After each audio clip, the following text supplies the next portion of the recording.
ஹே, இன்னைக்கு ஃபாதர்ஸ் டேவாமே. ஆமாங்க, வேர்ல்ட் ஃபுல்லாமே இன்னைக்கு ஃபாதர்ஸ் டே அப்படின்னு சொல்லி செலிப்ரேட் பண்ணிட்டுருக்கோம். அப்பா அப்படின்னாலே அப்பான்ற வார்த்தையை கேட்கும்போதே நம்மளுக்கு ஒரு இமோஷன். அவர் நம்ம வாழ்க்கையில் ஸ்பெஷலான பர்சன் அண்ட் ஆல்சோ எல்லாத்துக்குமே ஒரு சூப்பர் ஹீரோ அப்படின்னா ஃபர்ஸ்ட் அப்பாவை தான் சொல்லுவோம். அது மட்டும் இல்லாமல் ஃபர்ஸ்ட் லவ் யாருன்னு கேட்டாலுமே அப்பான்னு தான் சொல்லுவாங்க.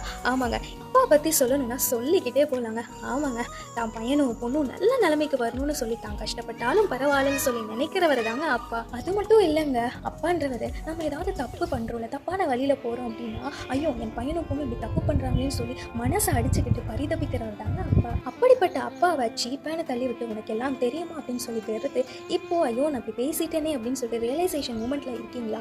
கவலைப்படாதீங்க, பைபிளே ஒரு இன்சிடென்ட் இருக்குது. அதே போல் அப்பாவை வெறுத்து ஓடின மகன் திரும்பி வரும்போது அந்த அப்பா என்ன தெரியுமாங்க பண்ணுறாரு?